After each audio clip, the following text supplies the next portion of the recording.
3, 2, 1. SupConnect is live. Hey everybody, great to see you again. Kristen Thomas for SupConnect. I'm so lucky every Thursday to get a chance to interview great people in the paddling world for SupConnect on their Instagram. It is recorded, and so right afterwards you can find it on IG Live. It will also be on SupConnect's YouTube channel and my YouTube channel, KT Outside, afterwards if somebody you know doesn't get a chance to meet the amazing Julieta Gismondi. And I hope I'm pronouncing that right. I know her as Jules, as I think many of you do, because she has a huge fan club. The life of a water person and a paddler, and I'm excited to learn her story about not just stand-up, but water from the country she's in. She's originally from Argentina, I believe, currently lives in California, has also lived on the East Coast. I'm wondering if any of you out there know her really cool, unusual living situation and where she lives. So let's see if anybody knows that. You're definitely, I know, going to have some local friends on here. And actually, there's probably others who don't even live near you who know your living situation. I just think it's so cool. So we'll talk about that too. Let me see if I can find her now, and we'll bring her right on. Her Instagram handle, because you should be following her, is Moments of Jules, and we're going to talk about amazing expeditions she's been. Her ultra distance paddling and everything else she does. Oh, and she's outside. I just love that. Hi! Can That's you guys see perfect. You me? should be Can you see outside. me? I I am can. outside. Can you see me okay? Oh yeah, It's a little bit totally. dark on your face, but it's fun that you're outside because that very much there you go. If you take the hat off, I guess you'll be squinting, huh? Yeah, it is Um, pretty sunny over here. yeah, so fun to get to talk to you. I'm lucky enough to have met you before, but haven't seen you lately. And dang, girl, you had a very busy last month, which is so cool. Um, Thanks. I did just ask, I don't know if you hear the intro as you're waiting, but about if people know where you live. But we'll save that one for a minute because somebody must be able to answer that one. Come on, you Probably. guys. Although there's a bunch of people on here and sometimes it goes by fast, you can't tell. Um, so this question I always start with, I mean, you have more of a water story to tell and we'll get to that, but stand up. Where did stand up first come in? Where'd you see it? How'd you start? How'd you fall in love with it? Um, well, first I'd like to say thank you, Kristen, because I'm very excited, very, very excited to be talking to you. I'm also really nervous. So if I Oh, don't be go nervous. on it, I don't know. This is so exciting. I'm really, really excited. So thank you. Hmm. Um, I'm like like you said, I am from Argentina. You got that right. Um, I grew up rowing, so I was always on the water. Very much a water sports background, Hmm. childhood, and I started paddleboarding actually in Manhattan. We happened to hire. I worked at Manhattan Kayak Company for almost over 13 years Oh, cool. in Manhattan, guiding and instructing on the Hudson, mostly kayaking up until then. We happened to hire an office manager who was coming from Hawaii, and paddleboarding was kind of getting into the scene over there. This has to be, more than a decade ago now, obviously. But we put in an order for 3 paddleboards just to see what they were like Uh-huh. from C4 Waterman. And it took a while to get to New York. And when we finally got them, it was kind of like a staff story. It wasn't something that we were introducing to clients yet, but we were having so much fun figuring out technique and like surfing wakes and falling over, obviously, and just swimming a lot in the Hudson. And we decided to start building a program so we could teach it and get more paddleboards. And we ended up getting a small fleet of inflatable C4 Waterman paddleboards. and we sort of started building an instructional and touring program at Manhattan Kayak. And we were probably one of the first outfitters on the East Coast to introduce Absolutely. paddleboards to our program, which was really, really exciting. Yeah, well, that's so fun. Hawaii has been involved in a lot of people's story, but not indirectly like that. So Yeah, for it to come to New York with an influence of Hawaii, and C4 Waterman was one of the very early brands. So that tells something yeah, right there that you were in super early. Um, that is so cool. And I didn't know you were there for 13 years. That's amazing. yeah. So, I was in New York for a chunk of my life. yeah. Yeah, And it's that's still home interesting. to me.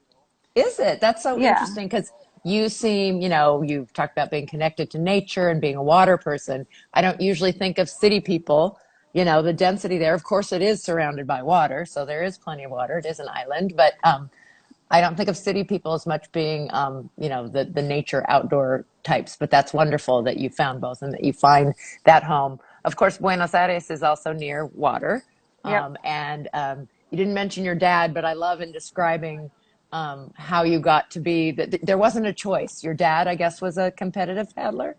Yeah, he still is.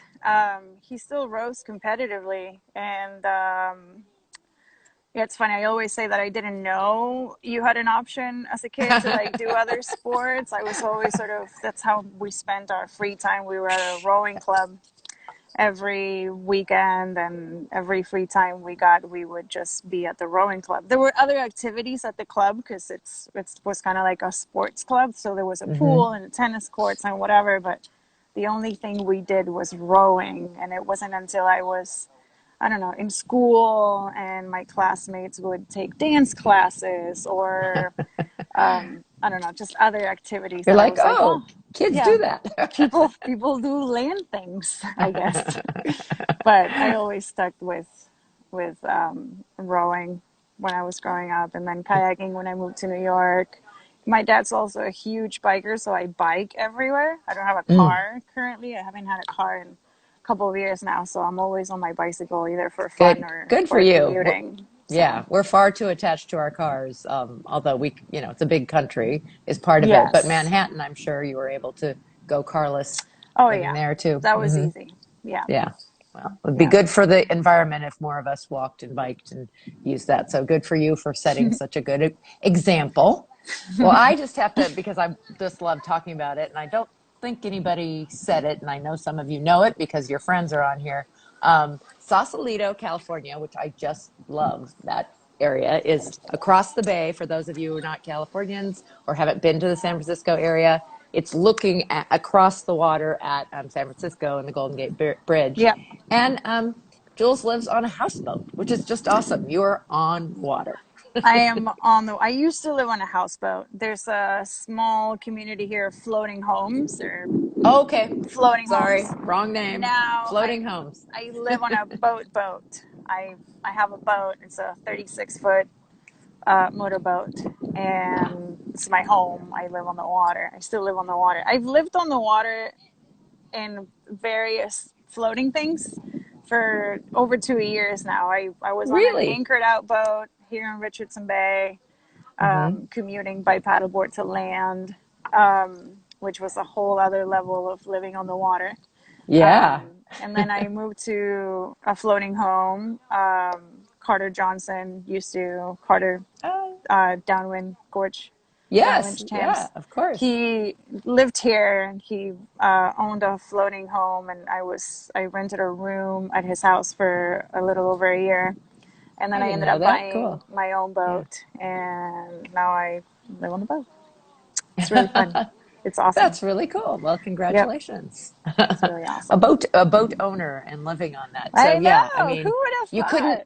couldn't be more connected to water than having Yeah, grown up the rowing, the kayaking, the stand-up paddleboarding, and still, yeah. multi-vessel. I know that you jump around, but I'm going to focus on SUP. Feel free to throw in other things, but you, I think to a lot of people might be known from the Atlantic Supper Girls, because that's been a few years now that you guys Yes. did that, but that It's was been a while. amazing. So from New York all the way down to Miami, Florida. So let's Hmm. talk about that for a minute with your partner, Sure. Luann Yeah. Harris, right?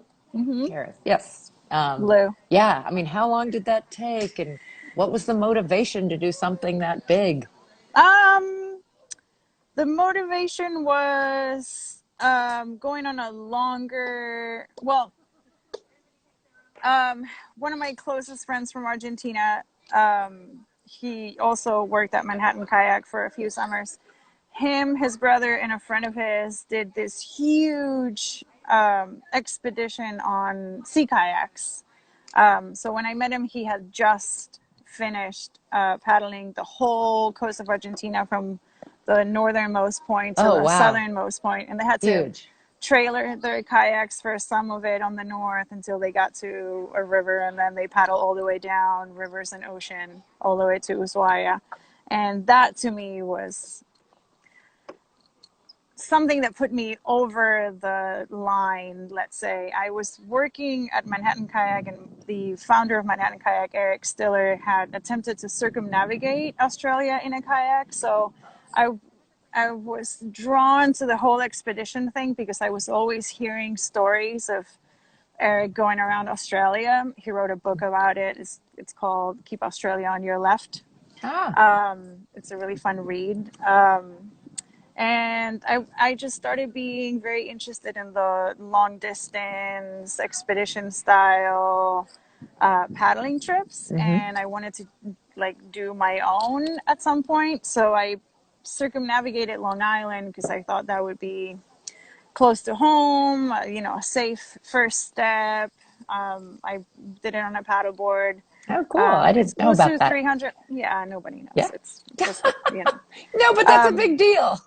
We it's should it's know. You're it too was humble. sort of it was sort of my way of like dipping my toes into doing a solo Hmm. trip. Hmm. And that was really scary, actually. I did almost 300 miles in 11 days, and I got all kinds of crazy conditions. And if you ask me on the second Thursday that I was out there, I almost died, although probably not. But to me, that was like, I almost died. I got Yeah. caught in a northerly storm, and it got foggy, and I was on the beach. I mean, I was on the ocean, but I ended up like crash landing on the beach. I couldn't even see the beach until I was Oh, on the wow. sand, basically. Yeah. And I really did think that I was just gonna get lost at sea and die, but I didn't. And then And I it kept didn't scare paddling. you off from doing these Well, things. I kind of kept paddling, and then I had a moment where I was like sobbing on the water because I finally made it out to the intercoastal water. I like crossed over Long Island, and I got on the water on the other side.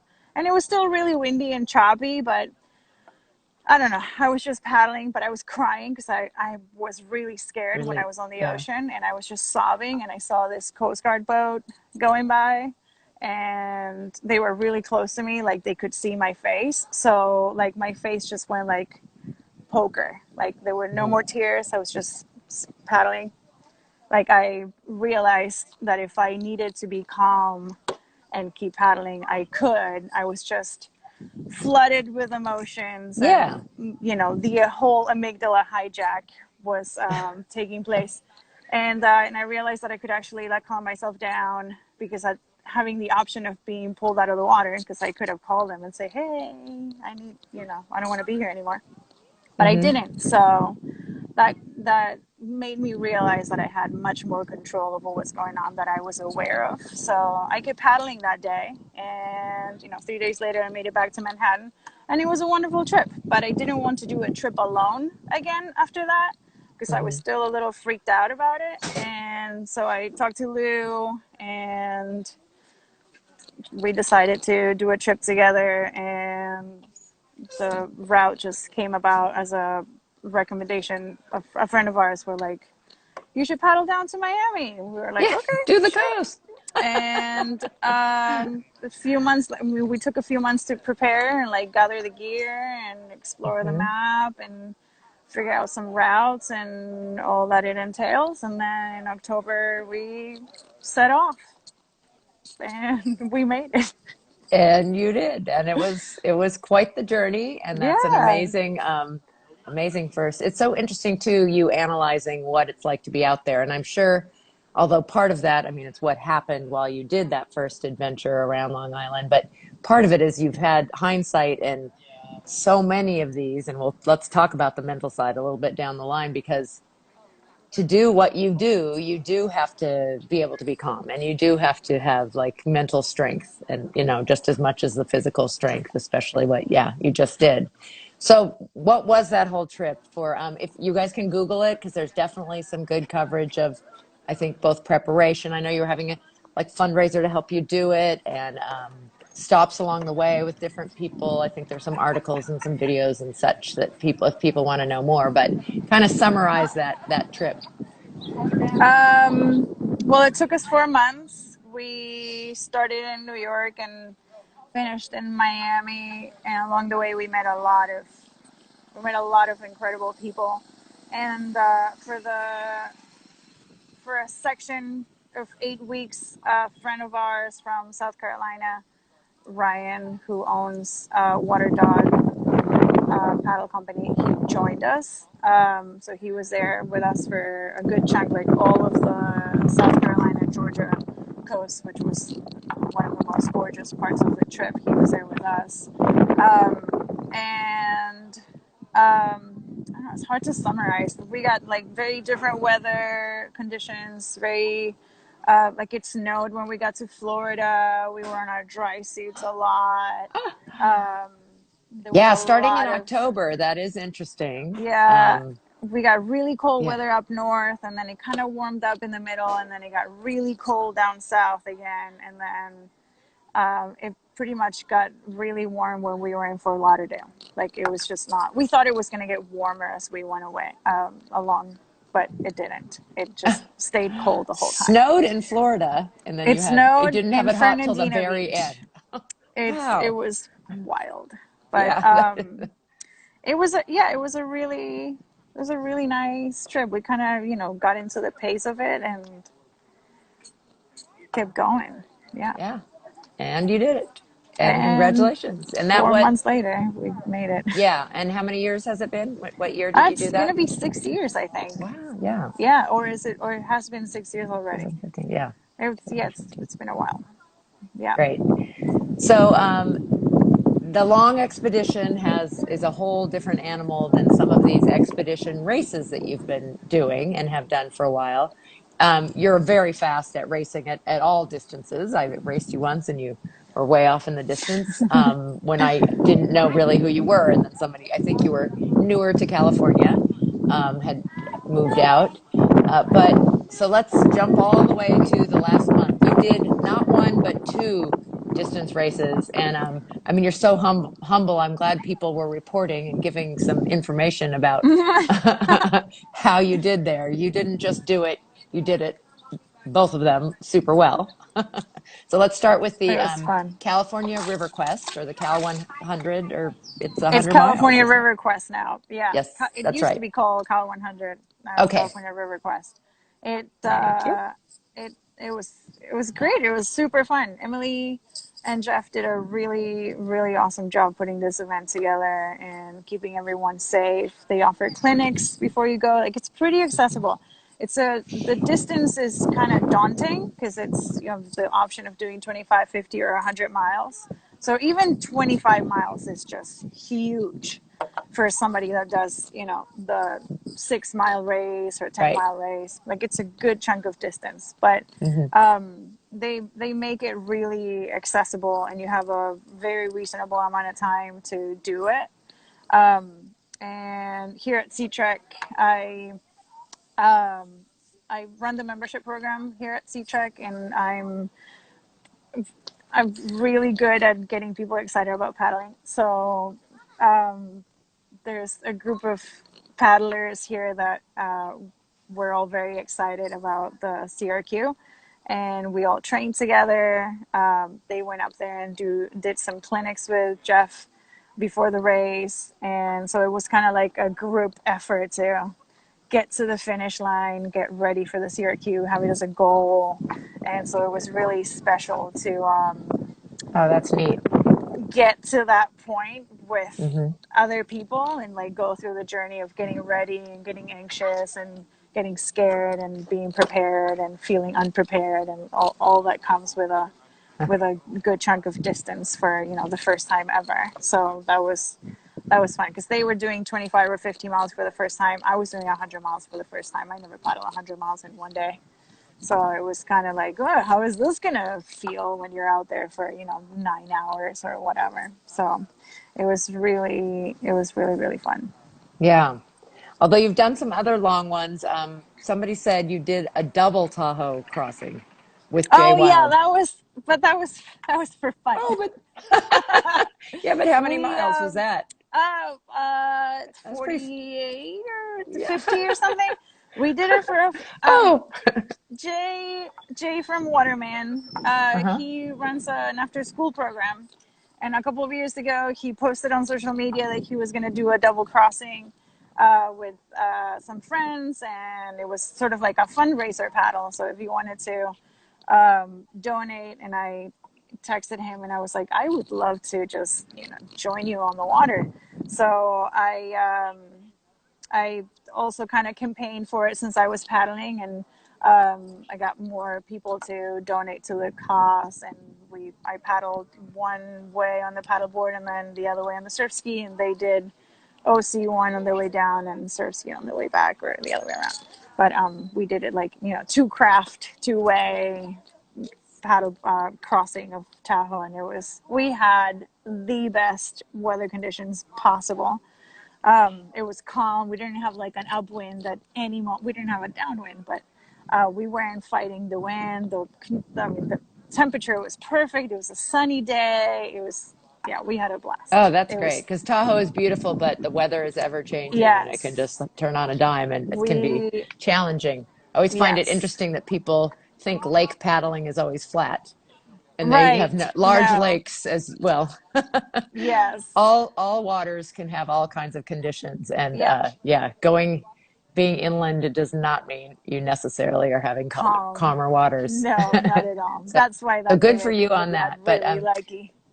yeah, so the CRQ, I didn't realize that was your first time doing something that long. So Yeah. awesome. Congratulations. And how did it go in terms of getting it done? Because a lot of people can't finish that kind of long event. And It was you it was hard. It wasn't easy. Um, it was really hot also, so dealing with the heat at another level of a challenge. Keeping hydrated and just jumping in the water every 30 or 45 minutes to an hour. Like every 30 or 45 minutes, I was taking a swim just to keep cool because it was like 115 degrees at 5 o'clock in the afternoon, and after being on the water for 9 hours and that heat, it was just exhausting. But yeah. and also paddling on fresh water, um, it's very different than paddling on salt water. So my hands were just destroyed from the blisters, and everything was just hurting. The last I would say the last 15 miles took forever. It was painfully slow. Yeah. Also, apparently the river wasn't flowing. Darn it. Um, Because that yeah. Yeah, you're expecting like a bigger push, but Hmm. the river was really low. Luckily, 101 Surf Sports up here in San Rafael Hmm. cut fins for us. So we had like 4-inch fins instead of the 9 or 12-inch fins. So we had more room to go over the shallow areas, and there were a lot of shallow spots along the Oh, way. But yeah. That's um, good. There's a lot of different things to think about on the different types of waters, and that's one I don't think people do all the time. But so there's the fin and the staying cool enough, the hydration. Let's get back to that mental game. I mean, that many hours on the water has to mess with your head a little bit. Do you have any tricks or any insights about how you stay mentally tough? I mean, you're such a badass. How do you do it? uh,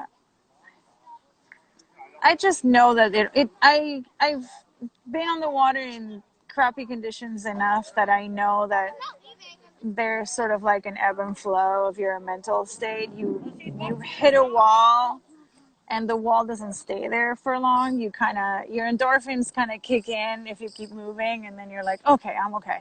I can do this for another, whatever, 15 minutes. And then 15 minutes later, you're like, oh my God, like I want to die right now. Just get me off the water. Why am I doing this? Whose idea was this? I freaking hate everything. And then you kind of get over it for a little longer, and then you're okay for, 15, 20 minutes, and then you whine for 15, 20 minutes. And you No, kind of but go in and out of that. yes. It's a swing, and you just kind of get used to it. When you're like in the suck, you just wait for the out. And Well, I then think when you're, that's so important for people to hear who haven't done something long before, because you do go in and out of that, and just to know that it's going to come. Um, my friend Morgan Hoistry, she has a name for the guy who starts talking in your ear, telling you the negative stuff that makes you kind of spiral down, and that yeah, you have to know that that's going to come. It's just part of it. And then but you get back out of it, and there is an ebb and flow, just like there is with water, to what's going on in your head. yes. But the more you, have had accomplished and feel comfortable and have done, that's so great that you had a group training, that you've prepared, and you have, your nutrition and your hydration, especially for these long ones. I haven't ever done anything that long. I've done a Chattajack. That's the longest I've done. I also, the freshwater surprised me, the feel of it, being mostly a saltwater person. And same. Why is that freshwater, why your hands get It more wrecked? soaks I don't up in know. your hands and it doesn't dry like salt water. So Oh, okay. your hands just soak up the fresh water. And if you Okay. keep, the constant rubbing of things, just, yeah, my hands are pretty destroyed right now. Oh, interesting. But So it might be, they're getting yeah, that better. might be a time to wear gloves, maybe. Or Yeah. for some John people. Mhm. John Nippers, who was at the CRQ, he Yes. wraps the paddle in this waterproof. Can't remember what it is. I'm gonna not explain it really well, but he says it's great and it works. So next time, I think I'm gonna do that. Oh, yeah. We'll have to get some Yeah. tips. And he does a lot of mileage. I love that Yeah. he trains. If you guys don't know him, another one to follow, especially if you're a dog lover, because he's almost always paddling with I multiple dogs, know. not just a Yeah. dog. He has a whole bunch of dogs. And that's funny that that's how he trains. And some people are like, oh, this is, resistance training comes in a lot of different Exactly. forms. I don't know too many Exactly. people who paddle that way with dogs all the time on No, board. the one and only. Yeah. So the second event is something, up in Washington State, that I wasn't that familiar with. So explain that race, and it's, now I'm going to forget the number, the 78 blah blah blah blah. 7048. There we go. Yeah, it's they do a bunch of long distance sufferfest up there. Well, I This know I had friends was doing one on Friday, the day before, that was overnight, I believe. Like there that was a was the short. 7048. Oh, that is the It started on 7048. Okay. Friday. Yeah, Yeah. so In the dark, you it's guys. Wow. yeah, it's sort of like an inception from the Race to Alaska. The same crew that organizes the Race to Alaska does like a shorter version of a Sufferfest, because the Race to Alaska is, very extensive. So they started doing the 7048, and then this year, because they can't do the Race to Alaska because Canada still borders are closed, they came up with the Washington 360, which Okay. started the day after the Yes. 7048 finished instead of the Race Yeah. to Alaska. So yeah, Um, friend Scott from Florida was doing that one, the Interesting. 360. Yes. So starting Yeah, right after you guys. exactly. Yeah. But so doing the 100 for the first time, were you already signed up to do this other one just a few weeks I later? was, yes. I knew that I was going to have two back to back long distance races, um, which is why I decided to do one on one craft and then the other on the other craft, like not use the same Mix it up. muscle group. Yeah. Hmm.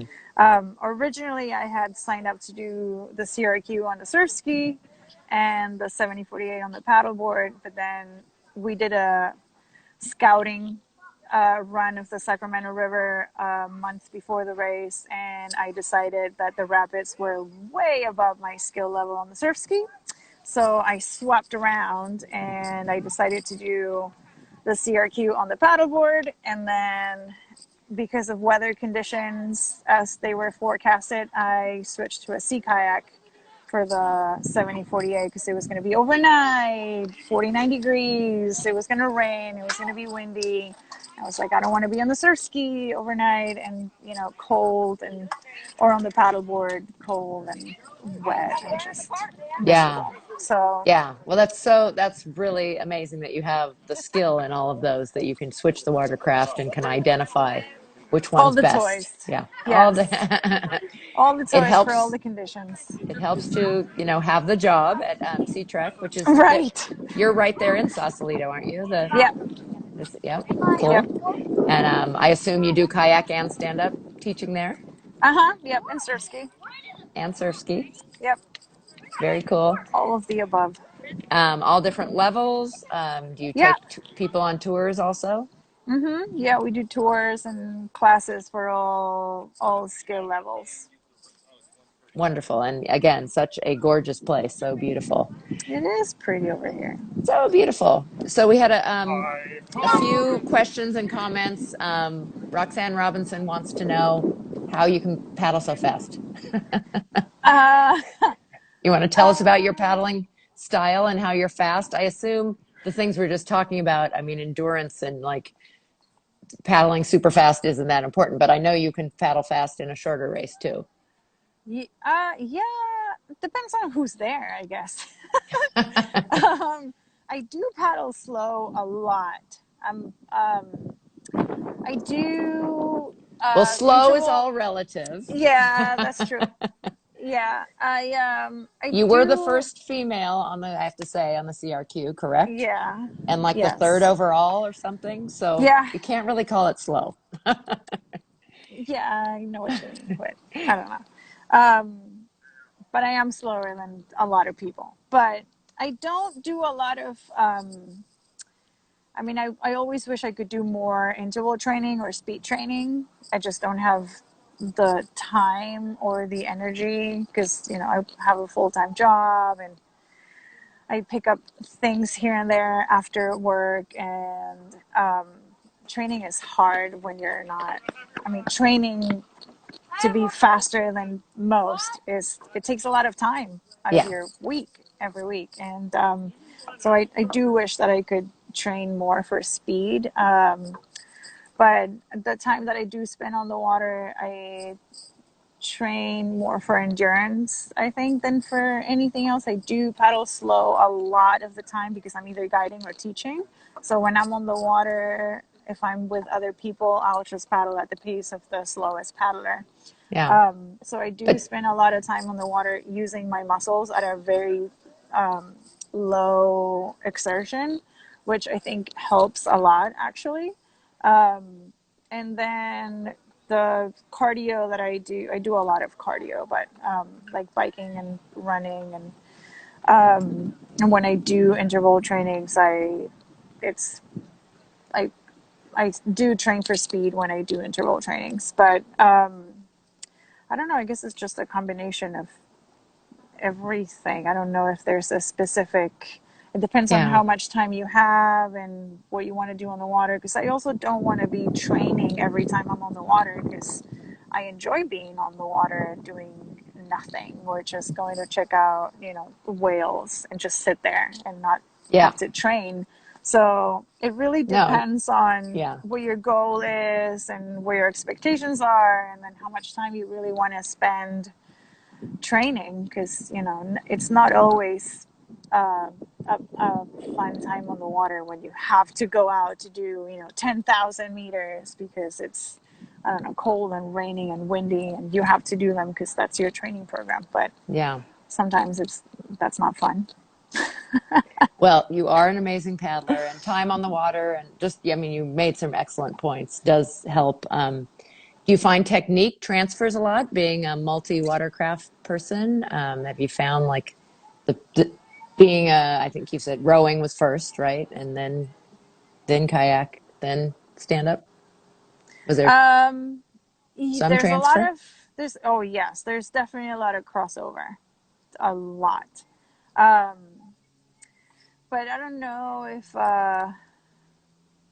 I don't know if it translates necessarily to speed, how transferable those skills are, because it's Hmm. not. I mean, it is to some degree. It is the same muscles, but it's also not. I don't know. That's a yeah. Yeah. I don't know if that could be attributed to speed because I do so many things that I can. I actually feel like if I would do one thing, then I would be faster at that one thing If than you anything decided to else. focus on just one If I thing. Yeah. right, because that would be what I would be training for, but that's Hmm. also sort of not fun for me because I like, going on the surf ski when it's windy, and I like going on the paddleboard when it's pleasant, and it's just depends on, I like going on the prone sometimes when I want to Hmm. punish myself. But it does sound like you've taken what you do, working full time on the water, and that you do a lot of cardio and all, really set you up to be an endurance paddler. But you Yeah. love, and I think we talk about that so much. I mean, and I don't want to just talk about racing because you love nature and outside. And I mean, going to see a whale isn't nothing. That's fantastic. And that's I for many know. people, that's like their goal is what we can see I out there and the know. perspective that we get from being up high in the water and looking down and being able to see in Yes. water and see. I mean, I thought the race I did with you, what was that one called? The big one in San Francisco that they had every year out of Christie Field. To look back, to be in San Francisco Bay and look at San Francisco itself, I just think is just, Crazy. yeah, such a treat. And to go Yes. around, Oh where did we yeah. go around Alcatraz or whatever, Yeah, we the did. It's perspective we get to it's get on things. always Yeah. it's it's yeah, I don't know if humbling is the right word, but I'm always just in awe of Yeah. how I ended up here and how lucky I am to just be here and now. It's hard to understand sometimes when I'm out there and I'm like, I don't, what am I doing here? Like, How did how I did get I here? end up here? It's, you almost feel like you don't deserve it. Like there's so much going on and so much beauty in this place, and the wildlife is just magical. It's crazy. It's Yeah. just bananas. Sometimes I sit out there, I'm like, okay, this is just unreal. I don't know why this is happening, but Well, it's I'm wonderful. so grateful. You're so filled with gratitude. Yeah. And I have to give you a shout out. Cindy Peck Pereira, who I think lives up there in Northern California, Yeah. was saying what a great human you were, that you were in a race. She was struggling and you checked in on her multiple times. And here you were, a pro checking in on a newbie. So you're a good human. She's awesome. Well, good for you. I mean, that does take a lot, and especially if it was something like a race situation. So, Oh, we were both struggling that day. I was on the prone, she was on the paddleboard. We were both whining about how much effort that was. but you checked in on her, and she, I'm sure, will appreciate that forever. So, working on working on paddleboards and other watercraft, doing these big, amazing adventures. Tell me about like goals for the future. How about start with travel? Like, are there places you haven't paddled, water you haven't been on yet, that's on your wishful list as we come out of the pandemic and can hopefully travel again? Oh my God, so many places I want to paddle. Everywhere that there's water that I haven't been. Yep. Yeah, I would love to paddle around Vancouver one day, go up to the San Juan Islands, paddle the coast here more. Um, Baja is always on, it's always on the calendar there. I think I'm gonna go in April. Great. Um, Back on the East Coast. Every time I go to New York, I do a circumnavigation around Manhattan. It's a classic trip. Back home in Buenos Aires, I love paddling there. I would love to go back to Patagonia and do a proper expedition trip somewhere. I have a friend in Thailand who keeps sending me It's beautiful photos beautiful. of his Yes. place in front of the beach. I'm like, oh my God. Yeah, I don't know. So Yeah. yes, so many, all of them. You're just very all of them. international and you have quite the bucket list, I'm sure. Yeah. Yes. Don't we all? Yeah, yeah, that's so fantastic. Well, you are, and so you're multi-craft. Have you, is there something you haven't tried? You know, there's quite a few different directions that come out of not just stand up, but Yeah. yeah. Um, I haven't really got into rigger canoeing, and I have the opportunity to jump on a canoe very soon that I Yay. might end up buying. Um, so I'm excited about that because I'm doing Chattajack on a canoe. John Oh, Bosing, the mullet, great. John is Yay. gonna paddle monster. Uh, Um, I'm gonna be paddling his canoe for Chattajack, which I'm Oh, that's really awesome. excited about. So his So I need to OC1. be. So you're doing Chattajack on an OC1. I'm doing Chattajack and an OC1 That's just great. to Well, check it then off yes, the list. I think you should get in one then and start Yeah, right. and get one and start battling in it. But Yep, they're exactly. fantastic, you know, that having that AMA is just a whole new, and it has such a wonderful, like many craft, you know, culture and heritage behind it and everything. I think it's super Yes, cool. I'm very excited about that. So that's my new next thing. Yeah. Are you a Yeah. wind person at all? We've got the foiling and the winging and was Um, windsurfing ever part of what you did or not so I much? would love to learn how to windsurf. I don't know if I'm ready for the foil and situation. I mean, it's always windy here. Yeah, we're hearing it right now. And Galen, my boss, he has a foil and a wing, and every time I see him go out there, he's having so much fun that I do want to try it. But I also feel like it's the learning curve. I feel it's a little steep, and I just want to have the time to not get frustrated and Hmm. bail halfway. Like I would love to have the time to commit to it and see myself um, make some progress learning Hmm. it and mastering it because I know it's not going to be easy. That's why I surf so sporadically. It's like, oh my God, it's just so hard to get into. I mean, it's lovely to suck at something because it's just so fun to, oh my God, like I know how to turn now. Like I remember the first time that I could actually steer on a wave and it was just, oh, like those Yep. things when you just get better at it, it's Yeah. so fun. Um, so I Very. really enjoy the sucking part of, picking up new things because I know I'm going to get better at it if I stick to it. But I know that it also requires some committing to it. You can't Yeah. just try it one day because then you'll suck at it forever. You need to commit to it to actually like make some progress. Um, But not so, minding, that's such a good attitude to have, not minding being not good at something. oh, I Some just people find it. really struggle with that. I think sometimes when they've been really successful at things and they don't want to start again at the bottom, but that's the joy of learning. I agree that it's really, I really think it's fun, but hilarious. I just have so much fun not being good at something because it's I laugh so much every time I fall off a wave or like I don't know, like every time I don't nail like I don't know, something. I just find it so funny. And then I know that eventually I'm going to get it because that's the nature of the things that you learn. Like eventually Mhm. you will learn it. And then in the meantime, it's just hilarious. It's just funny. Well, I don't know. great that you stick with things.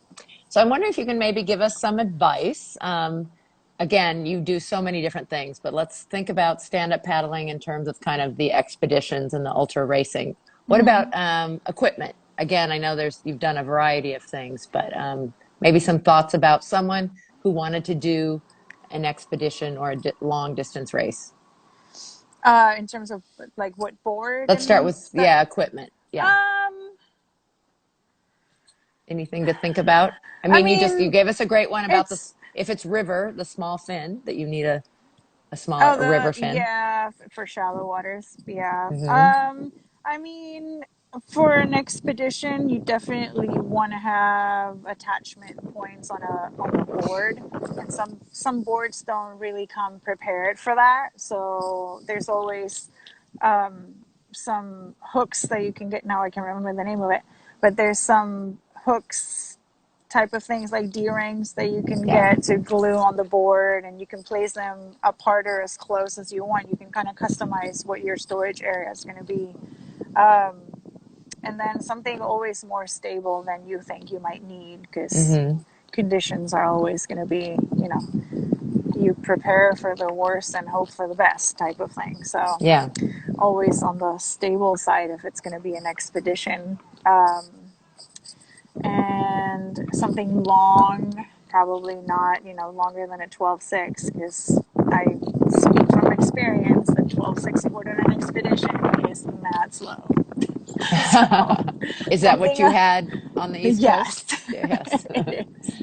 Our average speed was like 2.8 miles an hour. So no, something longer would serve you better. Um, Yeah. Kristen Calderon is piping in. Hi. She says you're the best, but she also Hi, was Krista. she's wondering if you used an inflatable on the CRQ because she's afraid of damaging her race board in shallow water. Nope. I was on my RS on the rigid board. There isn't that particular section of the river. I'm not sure about the rest of it, but that the way the race is set up on that section, there there isn't a lot you can hit. I mean, there is obviously, but there's a lot of room, and the rapids are class one, class two, so it's not like your board is going to get shut up into the air. And no, it's yes, of course you could damage a board. I mean, just falling Hmm. off the board and hitting it with a paddle could ding it. Um, but It's certainly a consideration in some conditions, inflatables and yeah, rivers, and if you're on a long yep, trip and getting in and out of rivers with a lot of rock and something to think about. But it sounds yes, like for you've sure. done yours all on hard boards. I'm Yeah, guessing the RS is a 14. yes, my goal for next year. Now I can see the comments. Hell Yeah, I. yeah! Oh, I guess KT, that's me. I'm supposed to join you. That would be fun. Are we going all the way to 100, Kristen, or can we do like Yes. 25 or Oh, 50? she'll do the 100 In for fact, she sure. said earlier, I need to put on my big girl panties and sign up for next year. Okay. Okay, we got a challenge on now. Yeah. And yes, Kyle's piping in about cutting the fin down, like you talked about earlier. Yeah, yeah. And there's actually river fins. I have a river fin. I'm not sure if they work in hardboards. That's flexible too, so that it Yeah, doesn't break yeah, if it hits a they rock. do. Yeah, We tried to get them from 101, but as every equipment on the planet is sold out or not I here or know. in transit or stuck somewhere in shipping. Right. So that's I why they hope were everybody sorted too. listening knows that it's such a strange time because we had It this huge is. influx and things sold out, Yeah, and then we it's have crazy. a whole supply chain problem and shipping. And I actually, from where I can see on a clear day, there's all these container ships sitting outside of Long Beach Harbor that can't get in, and oh, so stuff is stuck in transit. It's not Yep. transporting, and yeah, not a lot of Yep. availability. We're talking about going to the gorge, and rentals are a problem because a lot of people sold out inventory in lots of outdoor areas too. And this happened in rental cars. I guess people who are starting to travel, they sold their rental car fleet during the Oh pandemic to make my God. money, and then now you go to cities and they don't have rental cars. So anyway, What a interesting weird things in our time. future. It's a weird Yes. time, but Weird times. grateful that we're coming out of this and we can, see people again and start to travel and everything. For Yeah. sure. Okay, Yes. I Kristen can't wait squared. for the Okay, we're gorge. on now. I've been challenged by my NorCal buddies. Got to do the CRQ and got to get the name right. I was still calling it the Yay! Cal 100. Yeah. That's okay. And it's fun. The Pacific Northwest, I love that area. So that's neat that you were up there. And It's you have a lot. beautiful out there. Isn't it? Yeah. And Yeah, I'm sad that whales. And I yeah. didn't get to see, most of it because we were paddling overnight. But Yeah. for what I could see during the day, it's Yeah. gorgeous. It's really Yeah. pretty. Rob Casey and others up there, Adam Tischler, do this. What's it called? It's Inception Pass. No, I just had it on the tip of my tongue. Deception Anyway, Pass. there it is, Deception Pass. It sounds so cool where they really Yes. time it well. It's, Yeah. it's river, but it's tide. Love Very that idea. excited. That sounds Awesome. super, super fun. Yeah. So how about tips just in general? And I know I'm throwing expedition and ultra racing together, and they're not the same thing at all. So let's talk distance racing again. Some tips of things either you should do or maybe things to avoid, either one, whatever works better for you in terms of someone who's Um, doing their first long distance race. And we'll call that anything. Like you said, 100's really big. For me, doing Chattajack was a big race and, that doing is a an big 8 hour race. instead of a 2 hour. Oh my God. That's, yes. Chattajack is a chunk. Yeah. So Another best tips. Summerfest. Yeah. I would say, I mean, I really don't put a lot of emphasis on speed for the most part, even at races, because, most of us do races because we love the community feel of it and getting on Yeah. the water with 600 other paddlers. It's just a phenomenal experience. Yes. So Yeah. I don't know if, I don't really care about speed. Yeah. I don't think that should be your focus. Like, I think finish the damn thing would be the goal. Yeah. And then I would say the focus of your race should be your nutrition and even, your preparation for the race. Hmm. Definitely figure out your nutrition because that's your fuel. That's what's going to get you there. Learning how to breathe. Oxygen is also part of your fuel. So That's a super good one. the Yeah. the learning how to breathe and training more your cardiovascular system and getting it ready for that, and on top of it your hydration and your nutrition. I think those are key things for you finishing Yeah. the race. It's You don't want to bonk, and it is such an accomplishment, and it's such an amazing ones like again, Chattajack. I haven't done as many as you, but that one is just an amazing weekend with amazing people, run so well. Did yes, did I read it's it's your crazy. fifth?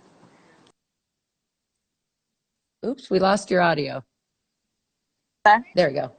I lost your Yeah, audio for a minute. phone call. I think you were saying yes. Yeah, it So it is is my your fifth? fifth. It's my belt buckle year. Yes. Very So for excited. those of you who don't know, this is a thing. In fact, if you're a race director, this is the type of thing to me that is just brilliant that you can earn by going. It has to be consecutive, doesn't it? Like five Has to be years or anyway, you're consecutive. by Yeah, you fifth can't year, skip one. you earn this, you earn a belt buckle and Yeah, people really want to earn that belt buckle and it's a big deal and there's a ceremony and people get their belt buckles every year. So it's so it's, funny. no, but it's so cool. And It's I a think, funny yeah. thing, but I've been in I'm some races obsessed. that have done I, things to bring people back the next year, and I think it's mhm. really smart. Um, we had a Santa Cruz race where for a while the people who got in the top, was it 10 or 5? I don't remember, got Uh-huh. jerseys the next year with their names on it. So it was like, they Oh, did that at Battle of the nice. Paddle. Those from last year were in a certain color jersey, and it's a thing to shoot for and a thing to Yeah. earn. And again, even if it's more about community, it's fun to have stuff like that. And Yes. that one, the belt buckle, is not about how the time that you get. It's not the place that you get. It's the, coming every Yeah. time. The belt buckle. Yep, she's going to be Exactly. rocking that belt buckle. We're going to be looking for it after Chattadeck. Want you to wear Yes, that I will. thing. Well, hopefully, Hopefully, fingers it sounds like you're getting crossed. it lined up. That's awesome. Thank you. John Canoe and Bosanger all. is awesome. That's great that he's going to share his outrigger with I you. know. Yeah. Very excited. Very excited. Very generous. Yeah. So, and how about expedition? Somebody who wants to do. So let's talk about like you mentioned about how you have to have attachments, a wider board, a longer board when you're going to do, day after day. Any other thoughts about things that you need if you're going to you did a lot of camping.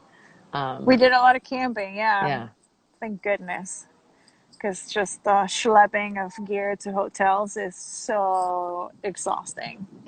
Just not a good, Well, I right there, mean, that's it's a good lovely tip to because have a some people shower think, yeah, but a lot of and a people think, oh, bed. it's easier to stay in a hotel, but it's not. No. It's easier to get right off the water and find a campsite And right there. yes, just camp on the beach. Yeah. So, yeah, in terms of thinking of an expedition, I'd say planning a route where you can pull out of the one, because you never know what conditions are going to be like, and maybe Hmm. you don't want to paddle 25 miles that day. Maybe you want to paddle 7. So having a Plan Bs map too. Yeah. and Yeah.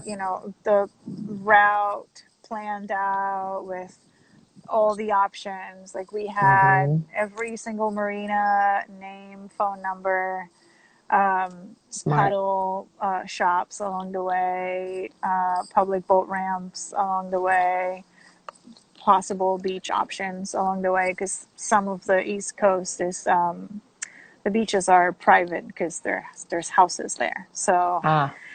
um, we had like all those things were in the map as waypoints in our planned route, and then as it never goes as you plan. So it was nice to have those waypoints set up in advance so we could see, okay, we're not going to make it here, Hmm. which we planned, so we're going to stop over here instead. So um, I think the as much preparation as you can do prior to the trip, the better, because then when you're there, you don't have to spend time on your phone or looking at maps or sitting on the water and drifting because you don't know where you're going.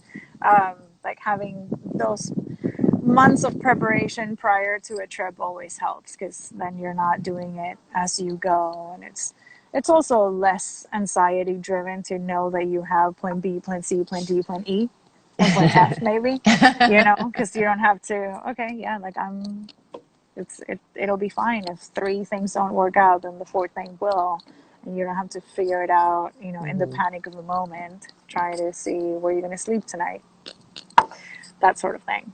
Yeah. Well, I know you live water. You live on the water and you live water during the day, and your life has been very much of it has been driven that way. Um, is there anything we talked about places you might want to go, but well, what's your favorite part of that water in regards to stand-up paddling? What's your favorite part of stand-up paddling? Um, that's a difficult question. Such a challenging question. I don't know. It depends on, like, I really like surfing my race board, even though it's not surfing, but I don't know. I just really like Sure it surfing is, my yeah. race board in small waves, not crazy overhead things. Um, Um, I really like paddling under the gate. I think that's really special, especially when there's whales here. Hmm. It's so just That's the magical. Golden Gate Bridge, for those of you who don't know what the The gate Golden Gate is. Bridge. Yeah, sorry. That's Um, quite all right. I really enjoy taking people out, but um, just being sort of like the bridge over the gap between them not feeling super safe on the water, and then going out with me or a staff person or whoever we arrange it with, to kind of help bridge that gap of uncertainty or fear or anxiety or whatever that might be, and get them on the water and make them feel comfortable and safe and that they can do this. That's that's it's one of the most fulfilling things that I Ah, do, and it's very yeah, it's that's my well, that's favorite thing. wonderful. They're very lucky to get to have you. And you had said earlier that you love that helping them be comfortable, helping them love the water too. So we Yeah. appreciate people like you that help to expand and bring that stoke. That's a very surfy term, but that Yes. joy Well, of being yeah. on the water The to joy. so many. Well, Juliet, I'm so used to calling you Jules. You can call. I Do, mean, that's what everybody calls me. does everybody call you Jules? Okay. Yeah, it's pretty fun. Fantastic to talk with you. Great to hear just some of your stories because I know you have a lot more. But I hope you guys can follow Moments of Jules, right? That's your Instagram. Oh yeah. And if you ever need a lesson or a guide in the Bay Area, you're at Sea Trek in Yes. Sausalito. Yeah. And we hope to see you out there somewhere soon. It sounds like we're all doing the CRQ Yes, we next year, right? are. Everybody listening? But always, Yeah, always we fun to will. catch up with people. Remember, everyone, that this is recorded. So although it was live, it goes to recording right away on SupConnect's Instagram. It's SupConnect. Thanks for letting me do this. I have so much fun doing it. Thanks, This is those of you great. who think, yeah, Joseph Silva says thank you both. Parka Tattoos. I love names on That's my Instagram. brother. Oh, hey, is he in Hi. Oh Argentina? Where my does he God. live? No, he's in Florida. He's In in Florida. Miami. Have fun. Yeah. That's great. So we also have a Facebook group. So if there's anything you ever want to announce or tell us about or share, happy to put it there. Hashtag SupConnect Live. It's also a place we can put pictures. Um, and Kyle says you're a rock star. And thank you, Kyle, for Hi, the great Kyle. suggestion of a very Yes. inspiring paddler. Thanks to talk Thank you, with Kyle. you. I really appreciate it. Have a great day, Jules. Thanks, Kristen. This was Yeah, awesome. This was so fun. super fun. Take care. Thank you. Bye.